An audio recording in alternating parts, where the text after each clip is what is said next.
stuff, all that, you know. Next on People in the News, nearly 60 and a newlywed. We're just gonna have a bit of fun. A rock and roll icon who was devastated by the death of his wife, Linda. I just did what came naturally, and that involved a lot of crying, basically. Now he is discovering that all you need is love. The legend that is Paul McCartney. Also, she's the veteran actress who's grown up in front of our eyes. Quid pro quo.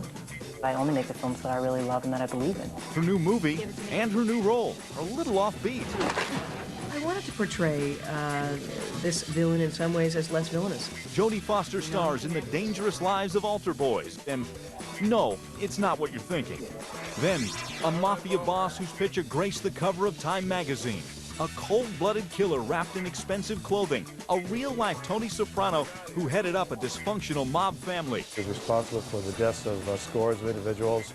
A look at the life and death of the dapper Don John Gotti. Their stories and more now on People in the News.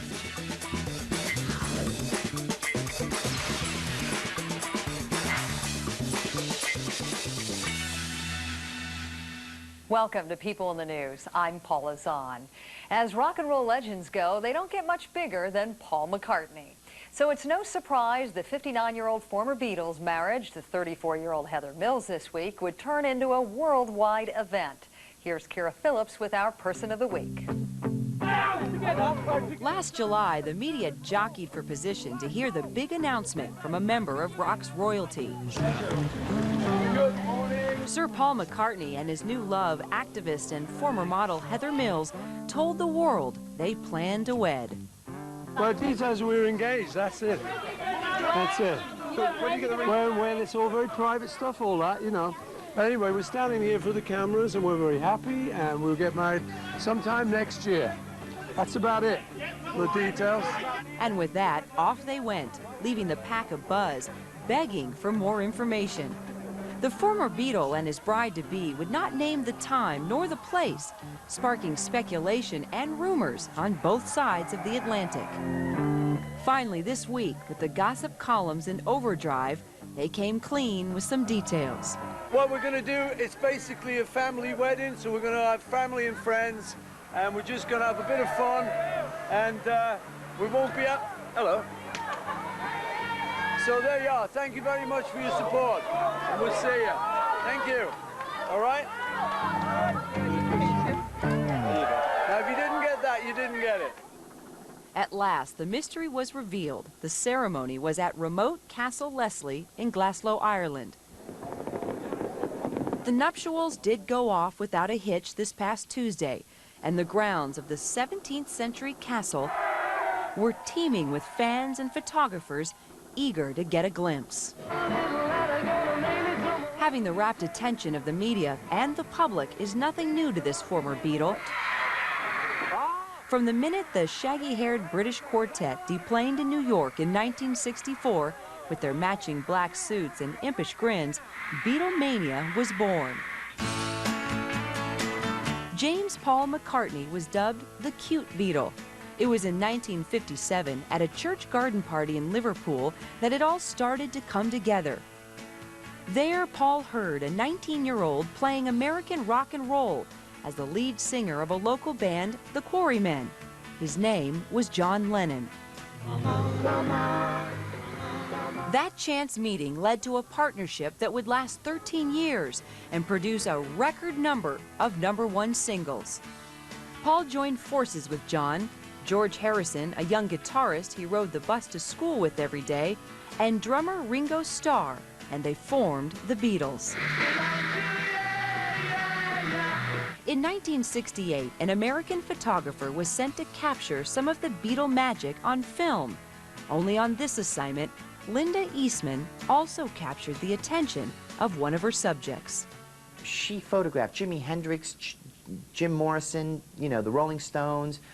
She was a big name, and she photographed the Beatles at some event, met Paul, they started talking, they really clicked, and they never spent a day apart after that, essentially. After a year and a half, the two tried to wed quietly, without much fanfare. Well, it didn't work. Paul and Linda were mobbed by paparazzi and sobbing girls, mourning the loss of the last bachelor Beatle. In 1969, Paul decided to take a little rest from the public eye to spend time with his new family. But his fans, wondering where he'd gone, came to their own rather ominous conclusions. The notion was that Paul had died in a car accident in 1966, and the Beatles, fearful that their popularity would wane, had drafted in a Scottish actor, given him plastic surgery to make him look like Paul and a voice to sound like Paul, and then miraculously, for some reason, he then continued to write songs like Paul. It was insane. We all thought, oh, well, we'll do a photo with Paul, but everyone would have said, well, that's the fake Paul. You know, it was just a bit of crazy rubbish at the time. Eventually, it took Paul posing on the cover of Life magazine to squash the rumor. Very much alive, Paul was at the height of success with the Beatles. But behind the scenes, tensions were brewing, and the Fab Four could not agree on how to go forward. They broke up over very different philosophies. Paul really kind of wanted to keep touring, and John wanted to be more of a recording artist in the studio, and lawyers got involved. Pretty soon, the four close friends couldn't even be in the same room without fighting. In 1970, the Beatles, who had an unparalleled run at the top of the charts, called it quits. No one will ever know who instigated the breakup. It was ugly, though. Eager to forge a new identity with a band of his own, McCartney formed Wings in 1971 with his wife Linda. Paul loved Linda so much and was so devoted to her, and they had such a strong marriage that they could not fathom life apart. That's how in love they were. And he said, if I'm going to have a band and I'm going to tour and I can't live without you, you're going to have to be a part of the band. Against all odds, the band and the marriage thrived as they raised 4 kids together. He and Linda set out to have to raise their kids as normal kids, and they succeeded. And that's the mark of any great marriage. But their happiness would come to an end. The feisty photographer who was so devoted to her husband and her children was diagnosed with breast cancer. The news was devastating to Paul, who also lost his mother to the disease. After a painful battle, Linda McCartney died in April of 1998. He essentially cried for a straight year, wept, you know, uncontrollably. Paul virtually disappeared in the months following Linda's death. Friends and fans wondered if he would ever recover. When People in the News continues, Paul McCartney tries to pick up the pieces and move on. June 24th.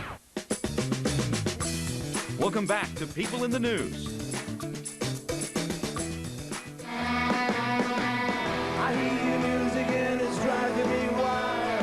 Former Beatle Paul McCartney is still selling out arenas 40 years after hitting it big. I just play what I like, and I try and please an audience, you know. I do my best, and we're just having a great time. But don't ask me why or how, it just is happening. The nearly 60-year-old rocker is having a great time now, but just 4 years ago, he was dealing with the death of his wife of 30 years, Linda. A lot of people said to me, okay, get very busy and throw yourself into work. And I thought, well, I don't really want to do that. So for the first year, I just did what came naturally, and that involved a lot of crying, basically, and a lot of just letting it out. After a period of mourning, the loving husband and devoted family man was asked the inevitable question, would he find another great love? I just take things as they come. I think, as I said before, I think Linda would want me to be happy, whatever that involves, you know? To help heal the wounds of losing his wife to cancer, McCartney immersed himself in something completely new, painting. A book of his paintings was published amid much fanfare. I'm still a musician, I love that, but I do love painting, and so eventually I was like persuaded to show them, you know, just for the people who might like it. And it seems to have gone down pretty well, except with a couple of snotty critics. In 1999, his life took a major turn when he met Heather Mills at a charity event. She was a vocal landmine and disability activist issues that became painfully personal to her when she lost her leg after being run over by a police motorcycle. The former model worked tirelessly to fit fellow amputees with artificial limbs. I worked and developed them because the whole system in Britain was, you can't ski, you can't do this, you can't do that, you're disabled, you know. You must never do that. And you must realise that, you know, disabled people don't do all the positive things, and I think it hasn't sunk in psychologically. Paul and Heather developed a relationship, and soon he was helping her lobby to eliminate landmines. After a year-long courtship, a diamond and sapphire ring from India sealed the deal. Paul and Heather became engaged. I think following Linda's death, he mourned for so long that once he found Heather Mills and fell in love, it was sort of like a new life for him. And he's just become this party boy now, and he's just enjoying life. And on April Fool's Day, the rock and roll legend kicked off his first concert tour in 10 years. Driving Rain USA racked up more than $50 million in sales. Paul McCartney has a great gift for music and for writing the most endearing melodies that you cannot get out of your head. He's a perennial. He's a classic. The genius of Paul McCartney is that he's written so many songs over such a long period of time that very different age groups and generations identify with his music, and they're all just bopping away together, having a blast. With 4 decades of work to choose from, McCartney says he knows there are fans out there hoping to hear some classics. If I was going to see a show of someone I liked, let's say Neil Young or Rolling Stones or someone, I want to hear some hits. It's just who I am, and I think I'm kind of a typical audience. So we try and mix it up. His concerts also reflect a life tempered by the loss of those close to him. Here today, the poem Paul wrote after John Lennon's death, now set to music. Maybe I'm Amazed to honor late wife Linda, and an a cappella version of the song Something, the George Harrison classic. I wanted to do some kind of thing for George, and when I thought about what to do, I immediately was reminded of the second to last time I saw him. We'd had dinner, and we played ukuleles together. That was his thing. He really loved the ukulele. And at that point, I just made a little joke and sort of said, I do this number, you know, and I played a little bit of something. And he made a joke back and said, no, no, it goes like this. And we talked about it. It was a laugh. It was one of our last moments, I suppose, you know. And it was a lovely moment. McCartney was also touched by the tragedy of 9/11. He wrote the anthem, Freedom, after the terrible events of that day. We were on the tarmac at JFK at 9:15 when the captain just sort of stopped the plane and said, there's been a terrible accident, and we could see it out of the window. My dad had been a firefighter. That was kind of part of it. As I was seeing the firefighters, I was thinking, God, my dad did that in World War II. So it really brought it home to me, and I thought, well, I want to do something for these people, and for New York and for the US.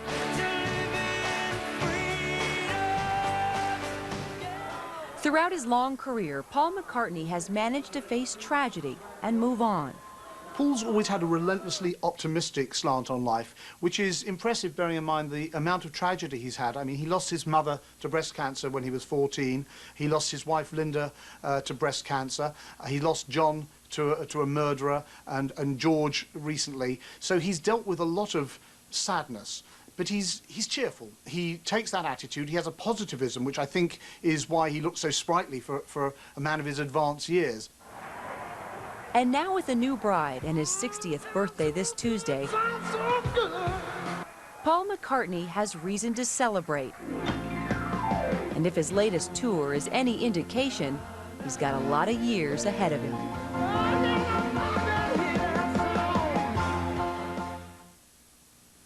Coming up on People in the News, Jodie Foster gets in the habit of playing a villain in this week's screen scene. But first, here's this week's passages.